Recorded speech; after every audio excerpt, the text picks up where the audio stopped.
ইমু টানা ২০ সেকেন্ড উপস্থিত সবার দিকে তাকিয়ে রইল, তারপর শুরু করল। পূজনীয় শিক্ষকগণ, বন্ধুরা, ছোট ভাইয়েরা, আমার ক্যাডেট জীবনের শেষ কয়েকটি মাস সবার সঙ্গে কাটানো হয়নি।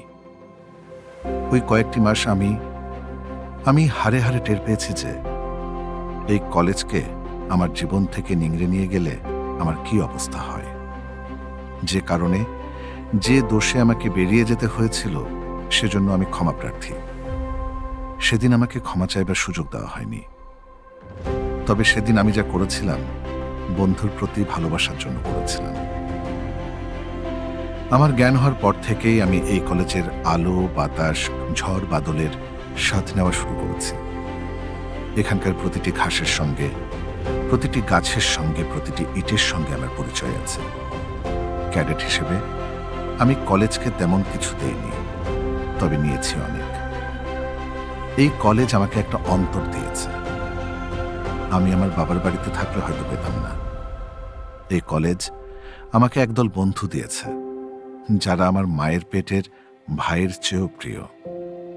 এই কলেজ আমাকে কিছু ছোট ভাই দিয়েছে, যারা তাদের নিজেদের চেয়েও আমাকে বেশি ভালোবাসে। এই কলেজ আমাকে যে শিক্ষায় শিক্ষিত করেছে, তা আমার ভবিষ্যতের শক্তি। ছোট ভাইরা, এখানে যা কিছু ঘটে তাই তোমাদের জন্য ভালো।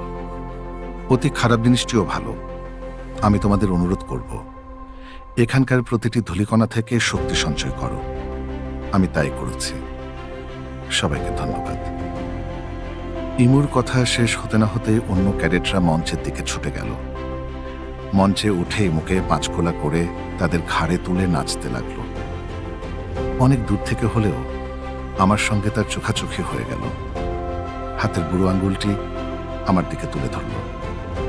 সে যেন বলছে, বলেছিলাম না বন্ধু, দেখিস আমিও একদিন। ইকরাম কবির ভাই আমার অত্যন্ত শ্রদ্ধার, অত্যন্ত পছন্দের একজন মানুষ, একজন লেখক, ক্যাডেট কলেজের একজন প্রাক্তনী। তার লেখা এক দুষ্টু ক্যাডেটের গল্প শীঘ্রই আসছে কাব্যিকে।